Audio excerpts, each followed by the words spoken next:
Hi all, welcome back to a new post regard to weekly current affairs, and let's look what made news in the international and with regard to India and world, because this is important from the UPSC GS mains paper and also for the State Public Service Commission examinations such as the Group 1 examination with regard to international relations and also your essays. So let's move forward quickly and just see what made news this week. So there were many things happening. You had 1 year of marking of 1 year of the Russia-Ukraine war. Then we had the border consultative and coordination meeting between India and China and many other things. So let's take a quick review of what happened in the international relations and India and world for the week gone by. That's from February 19th to February 26th. So the very first thing is that after a gap of 3 years, the first in-person meeting of India and China, that is the working mechanism on consultation and coordination on India border affairs, was held in Beijing now. And so this was set up by India and China through an agreement in 2012 for institutionalized information exchange with regard to border related issues. Now the 25th meeting was held last year in October 2022, and this time the 26th meeting was held, and this is the first in-person meeting since 2019. So let me remind you that clashes took place between India and China in 2020 in the Galwan Valley, and there are still many areas where disengagement hasn't been achieved. Now the situation at the Tibetan border has been a cause of concern for bilateral relations between India and China. Disengagement, however, at 4 points have achieved, but de-escalation of the troops from the Indian side is still need to happen. Now there have been two reasons for optimism of this progress. First is this is the first time of an in-person meeting involving the diplomats after the Tawang issue in Arunachal Pradesh, and therefore we can see some progress on the disengagement towards and the commander level talk. In Ladakh, there are 6 friction points along the LAC, and troops were withdrawn from the 2020 clash site of the Galwan Valley. Following weeks, there was disengagement from the Pangong Lake, the patrolling point 17A of the Gogra Hot Spring, and the patrolling point 15 in September 2022. However, there is no progress on 2 strategic points, and that is the Dipsang Plains and the Damchok.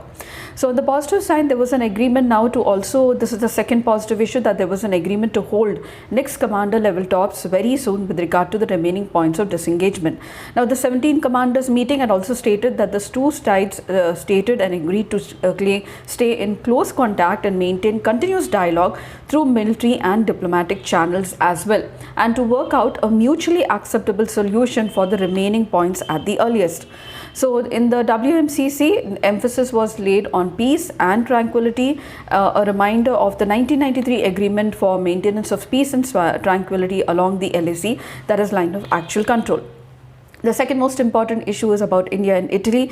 So we have the Prime Minister of Italy who is going to visit India this month, Meloni, and she will be the chief guest at the Raisina dialogue that will be held in the March 2nd week in New Delhi. So India and Italy are likely to discuss in detail defense bilateral cooperation, which is the main focus this time as a part of the formal agenda. And we know that Giorgia Meloni's visit is happening in the March 1st week. So Meloni's visit will also entail a series of high-profile meetings, including one with Prime Minister Narendra Modi. So there was the India-Italy Defence Cooperation is now the focus of the visit, and recently the Defence Minister Rajnath Singh had held talks with the Italian State Secretary of Defence in Bangalore on the lines of the Aero India show, and that was the first such visit after several years of fractured ties. Now, Meloni will be the third Italian Prime Minister to visit India in the last 10 years, after Paolo Gentiloni and Conte in 2018 and 17. So India-Italy relations nosedived in between 2012 and 15. That is because of the arrest of 2 Italian Marines for killing of Kerala fishermen across the India coast. Now Rome, that is the capital of Italy, vetoed New Delhi's bid also in this regard to join the missile technology control regime. In the last few years, there's been also effort on both sides to put the fractured ties behind. And in the case of the Italian Marines, also Modi government decided to send the Marines back to Italy, to their home country. The case was then resolved mutually in the Permanent Court of Arbitration, which said that the Marines had immunity when they shot the Indian fishermen and were not under the Indian jurisdiction. And therefore, India also chose not to appeal against the Permanent Court of Arbitration's verdict. Now, this was the second most important issue. The third one important is regard to Russia. So ahead of the Russia, there has been a vote recently on the resolution in the United Nations General Assembly regarding Russia's war in Ukraine continuing, and France was recently lobbying for India's support at the UNGA for a veto on for a vote of India in the resolution. Let me tell you that India hasn't voted on any of the resolutions against Russia. So European Union was seeking India's support at the United Nations General Assembly UNGA resolution against Russia, and the demarche also was presented by the European Union envoys to the Ministry of External Affairs on February 15, seeking New Delhi's especially the support on the resolution.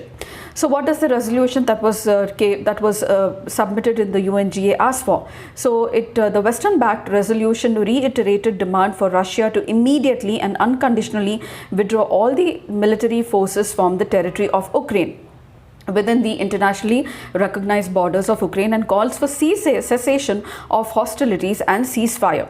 India has not voted on any of the resolutions against Russia and Ukraine conflict till now. The meeting was held under a meeting also was held separately under India's presidency of the United Nations Security Council in December 2022, in which the Indian ambassador to the UN, that is Ruchika Kamboj, said that immediate cessation of hostilities, emphasizing dialogue and diplomacy on the part of Russia and Ukraine.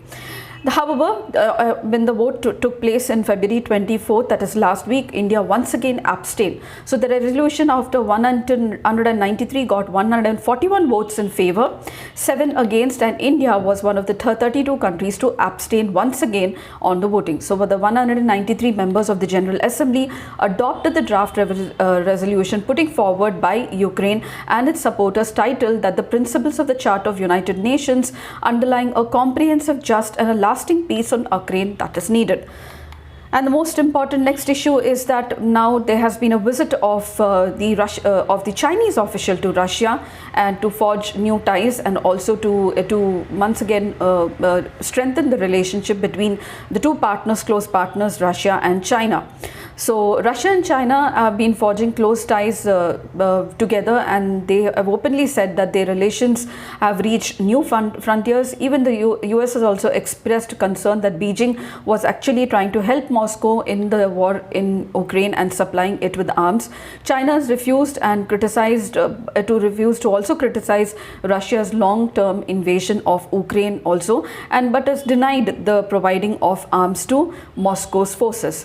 Now, Putin recently welcomed Chinese top diplomat Wang Yi to Kremlin, and telling him that he looked forward to meeting Xi Jinping very soon. Now, the bilateral ties between the two countries could soon reach also 200 billion a year from the present 185 that was last year. Let me tell you that China is Russia's largest buyer of oil and one of the key sources of revenue for Moscow's invasion of Ukraine, and which has hit a one-year mark recently. So diplomatic relations between China and Russia have improved after the dissolution of the Soviet Union and establishment of the Russian Federation in 1999.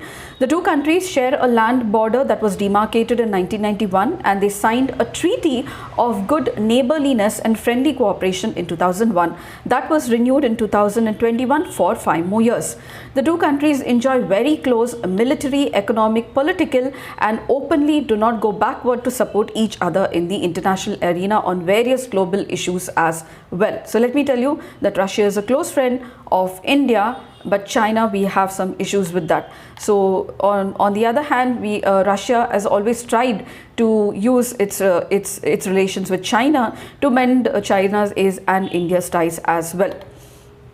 The next most important about the Quad grouping, that's the Malabar multilateral naval exercise, now is going to be held for the very first time off the coast of Australia in the coming month, that is August 2023. So this is a multilateral naval exercise, but first it was a bilateral one between India and US, but over a period of time it was joined by Japan, and now Australia is going to conduct it for the very first time off its coast. So this exercise is a multilateral naval one and consists of India, Australia, US and Japan, the members of the Quad, and Australia will be hosting it for the very first time. A high tempo of bilateral engagement between the two countries will continue with Australian Prime Minister Anthony and Foreign Minister scheduled to visit India during March, also with some major defence initiatives coming up. So Australia was included as a permanent member of the ex-Malabar in 2020 amid a standoff between India and China in eastern Ladakh. Japan hosted the last edition of the Malabar exercises, which was held in November 2022, and last year marked 30 years of the exercise, which began in 1992 as a bilateral one between India and US. The exercise, let me tell you, has grown in size, scope and complexity, with anti-submarine warfare training emerging as a major focus in the last few years, especially against the backdrop of rapid expansion of Chinese Navy and its increased forays into the Indian Ocean and also the South China Sea. Also, the Chinese relationship with Australia is not very good at present. The next most important international news, once again with regard to Russia, is that last week Putin just gave a big news to the international arena, saying that he was suspending the New START treaty. So the announcement was made by President Vladimir Putin in a long address to the nation just before commemorating 1 year of the Ukraine, and he delivered the first anniversary, the speech of Ukraine war, and claimed that this was actually the reason of the actions of the West. So let me tell you that this is the last remaining major military agreement with the United States of Russia. So the START comes from the original acronym, that is Strategic Arms Reduction Treaty, known as the START-1, which was signed between US and the erstwhile USSR in 1991, and it came into force in 1994. So it dates back to 1991. The START-1, which capped the number of nuclear warheads and intercontinental ballistic missiles that each side could deploy at 6,000 and 1,600 respectively, lapsed then in 2009, and it was replaced by the first Strategic Offenses Reduction Treaty, SORT, also known as the Treaty of Moscow. So START-1 was replaced by SORT, or the Treaty of Moscow, and now by the New START Treaty. The New START, officially called as the Treaty between United States of America and Russian Federation for measures for further reduction and limitation of strategic arms, offensive arms, entered into force in 2011 and placed new limits on the intercontinental range of nuclear weapons that both the sides could hold. So it's a bilateral treaty. The US and Russia Federation subsequently extended the New START Treaty to 2026, but just before 2026, Russia is called its suspension. Detailed procedures are there in the treaty for implementation and verification, not only placing a limits on the arms that both the sides can hold, but also inspection and a timely verification whether the contents of the treaty are being followed in letter and spirit by both Russia and US. So that's there is a cloud of uncertainty now about what would happen, as Russia says that that they are suspending the New START Treaty. And the next one important news is about the Sri Lanka, our very close neighbor, saying that they are going to postpone the local body polls. Sri Lanka was hit, let me tell you, by an unprecedented financial crisis in 2022, and since its independence from United Kingdom in 1948, due to the paucity of foreign exchange reserves, the pandemic, and it sparked a really worst political turmoil that one could see even during the civil war. And this led to the ouster of the Rajapaksa family from the political power there, or from the government. Now, the Election Commission has recently informed that it was very difficult to hold the local body polls there due to the various reasons linked to the cash-strapped economy of the country. The election the election to appoint the new administrators in 340 local councils for a 4-year term thus has been postponed, and this is due to the ongoing economic crisis. The reason is scarcity of money to hold the election, because it's going to cost some $10 billion win that would bring additional pressure on the already strained state finances. So the oppositions are blaming now Wickremesinghe, who's saying that he's trying to sabotage the election, fearing loss, and accusing him of influencing the state officials and the election commission against holding of the local body polls. So this is about Sri Lanka not being able to conduct the local body polls, which is very important for grassroots level democracy. Now, the most important other one is Operation Dost, that has been appreciated by Prime Minister Narendra Modi when he was interacting with the personnel of the NDRF, that is the National Disaster Response Force, which is set up under the National Disaster Management Act, and they were the key persons who actually helped Turkey and Syria in the relief operations under the Operation Dost in Turkey and Syria. So India's quick response to the earthquake-battered nations had attracted the attention of a whole world. India responded during the golden hour, and it is a reflection of the preparedness to rescue and also relief teams of India. India has nurtured a selflessness along with self-sufficiency, and whenever there has been a disaster in any part of the world, India has always tried to be the first responder, be it the earthquake in Turkey or Syria, or even the earthquake in Nepal, the economic crisis of Sri Lanka, and also the crisis in Afghanistan as well. So Prime Minister elaborated on the concept of Vasudhaiva Kutumbakam, treating the whole world as a family, and said that always India will be in the forefront to help anyone in any part of the world based on this. So the entire world is treated as one family. That is a major foreign policy, the basis for India now. And India's commitment to humanity through the Operation Dost has once again been proved. He also gave examples, as I said, of Nepal and also the crisis in Maldives and Sri Lanka, and how India very first, even while it was facing problems at home during the pandemic and export regarding the wheat, etc., came first forward to help these nations. And the most important next news is regarding NATO's support to Ukraine now. So the NATO B9 Warsaw summit was held recently, and we've seen a president meeting the Bucharest 9 group Warsaw and discussed how to proceed now in Ukraine as it is 1 year. So US President Joe Biden and NATO Secretary General Jens Stoltenberg were attending the Bucharest 9 summit in Warsaw, and they are expected to issue a joint declaration on NATO strategy along the eastern flanks, especially which borders the Ukraine. Now the Bucharest 9 is a formal grouping together consisting of the countries on the NATO's eastern flank, which consists of Bulgaria, Czech Republic, Estonia, Lithuania, Latvia, Poland, Romania, Slovakia and Hungary. The B9 summit in Warsaw is a preparatory discussion before the NATO summit in Vilnius in July 2023. So this is a very strong signal of responsibility that the United States constantly bears for the security of Europe and world, and this was set by Bucharest. So Biden assured the Eastern NATO allies of security after Putin warning that he is going to suspend the New START treaty. Also, let me tell you that the Article 5 of the NATO Charter stipulates that an attack on any one member of the NATO is treated as an attack on all the group, and they would jointly provide security to that very NATO member or the country. So Putin has backed away, let me tell you, from the New START treaty, and now this is once again spiraled the already strained relations between EU, Russia and also US and Russia. And in a joint statement after the meeting, the Bucharest 9 said that they were committed to increasing NATO's military presence, which is not liked by Russia, and the main reason for it to invade Ukraine on the territories of Ukraine to help Ukraine against Russia. And they also called Russia as the most important threat to the NATO and also the eastern countries. The declaration now was signed by Hungary, which has pushed back some of the EU sanctions on Russia, along with Turkey, which is the only NATO member still to ratify the accession of Sweden and Finland. So Sweden and Finland want to join the NATO grouping, and so Turkey is putting a hold on them for some similar reasons.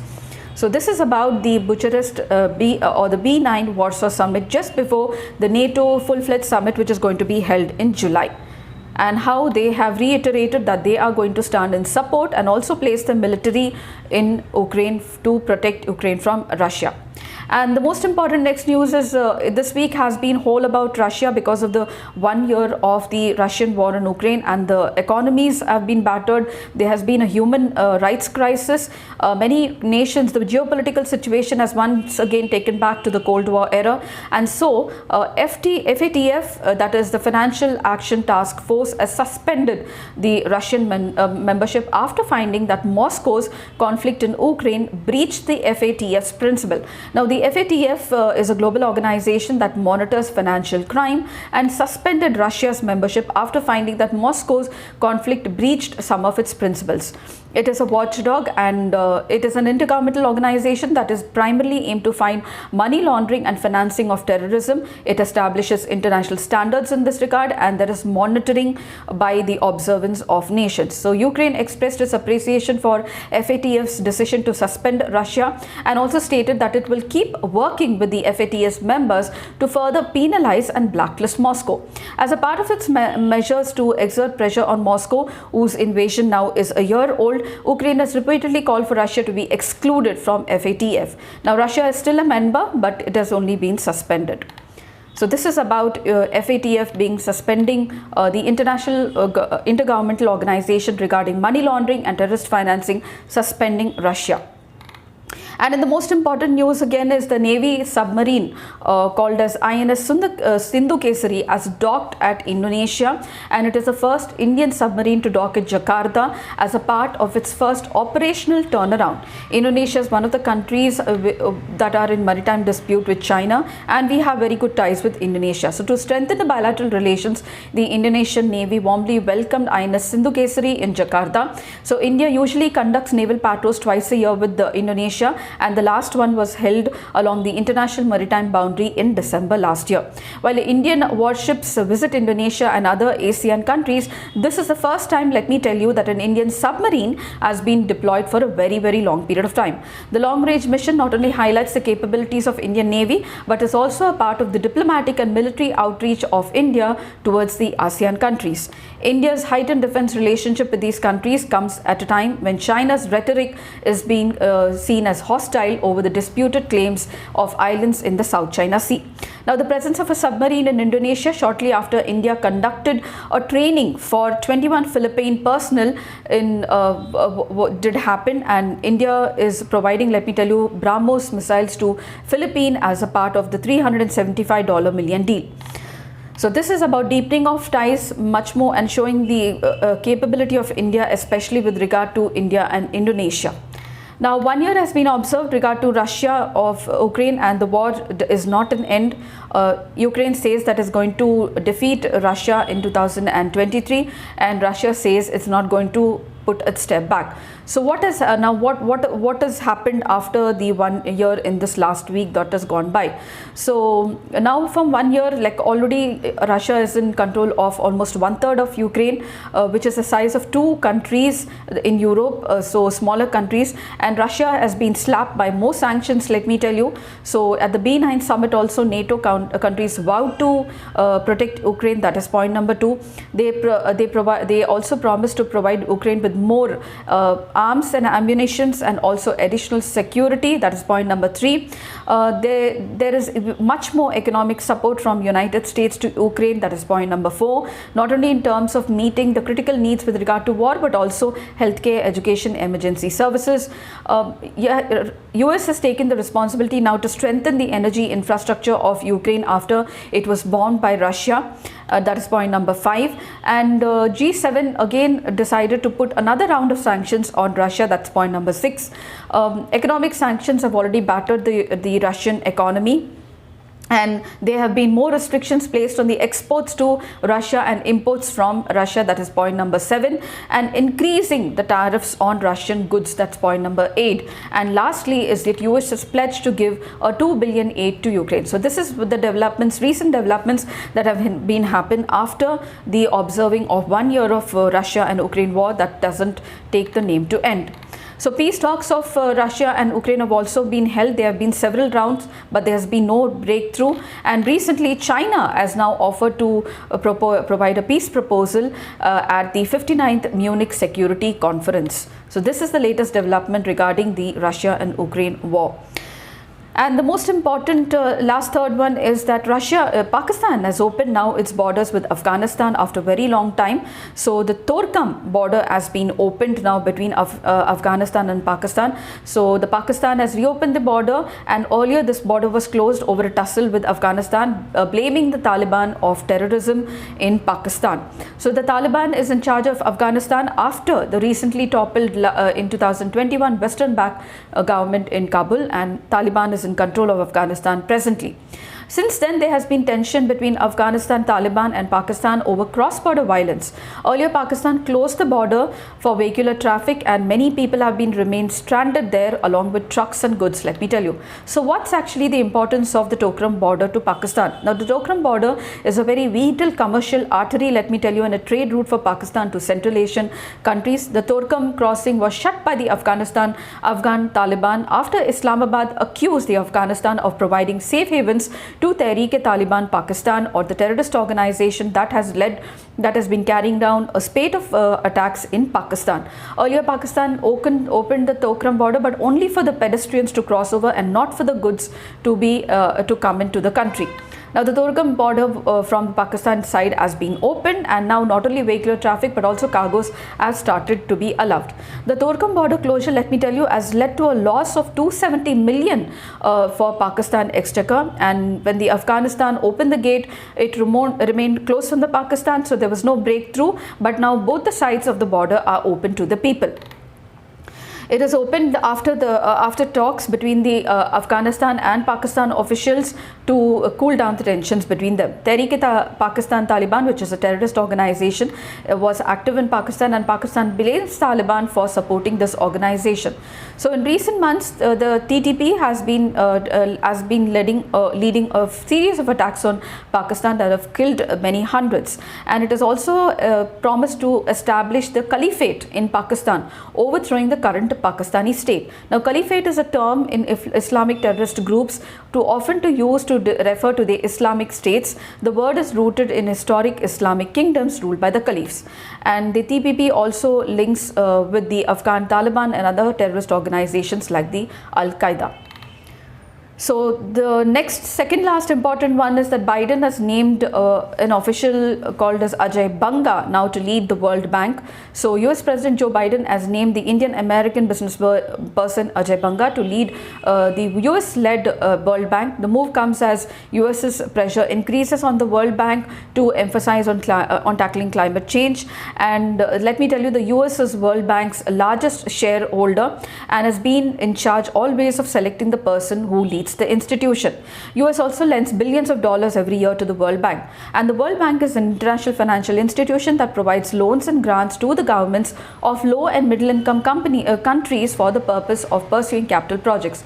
World Bank is a collective name for the International Bank for Reconstruction and Development, International Development Association, 2 of the 5 international organizations that is owned by the World Bank Group. So the World Bank Group consists of 5 international organizations. They are the IBRD, the IDA, the International Financial Cooperation, the Multilateral Investment Guarantee Agency, and the International Center for Settlement of Investment Disputes. Now, the World Bank was established along with the IMF in 1944 at the Bretton Woods Conference. And the next most important is that Haifa port, in the midst of the allegations over Adani, Haifa port of Israel now is under the control of Adani. So Gautam Adani had met the Israeli Prime Minister Benjamin Netanyahu to take over the handover of the Haifa port to the Adani Group. So Adani Group has almost 70% stake in the Haifa port, and the port's acquisition is seen as a strategic purchase for Adani, and probably a very big one for the foreign investor in this country. Haifa port, let me tell you, is located at a natural protected bay in Israel. So this is important. It is one of Israel's 3 most important international seaports and handles transportation of goods, crews and tourists. The Haifa port is on the Mediterranean Sea, is the largest seaport in Israel in terms of shipping. And so the port is operated by a Haifa Port Company, which is a government organization. However, the Adani-led consortium has now completely taken over the Haifa Port Company from the government of Israel. So Haifa Port is the only port in Israel which handles departure of tourists to the Mediterranean cruises, and it is seen as an important hub for international trade and also several crucial gateways for Israel to the rest of the world. Now, the annual Raisina dialogue will be opened very soon, which is India's topmost geopolitical and geo-economic a platform for discussion. So, it is lined on the Singapore's Shangri-La dialogue and started in 2016. So, the top leaders of Australia, Germany and France are to visit India for the Raisina dialogue. And recently, we had the German Chancellor Scholz, that is the German Chancellor who was on a visit to India, and the focus of bilateral relations was on the whole towards trade and especially defense partnership.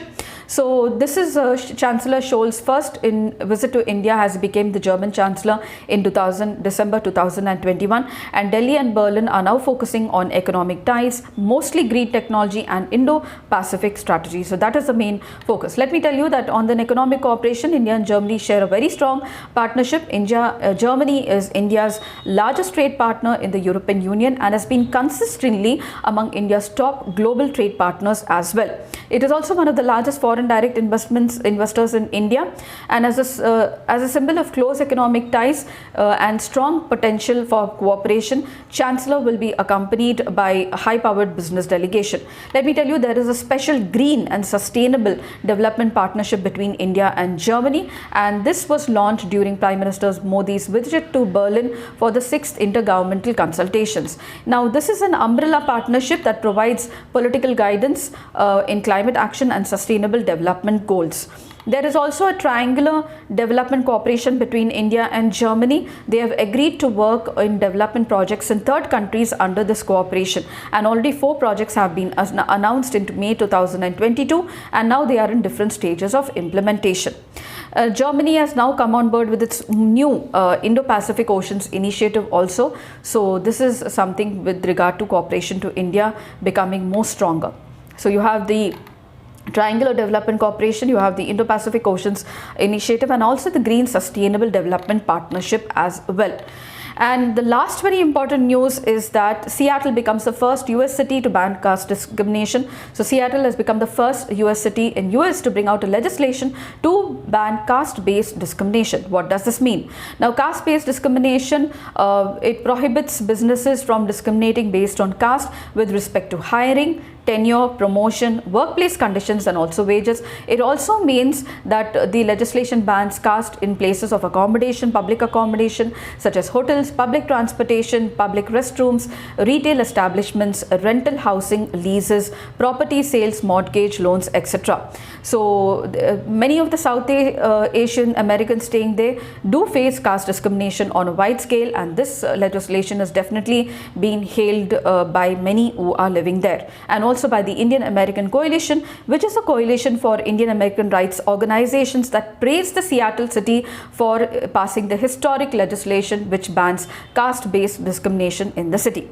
And I hope these topics were really helpful to you all. If you did miss out to track out some of the international issues with regard to your preparation for the prestigious examination of UPSC, because we need to keep a track, and also you don't need to have many years of preparation to really get through the UPSC examination. Constant, consistent work, very good quality work for 1 year will definitely help you to achieve your goal. But if you did do like, share, subscribe and follow me for the next weekly affairs on economic issue which will be released, and until then, it's happy learning.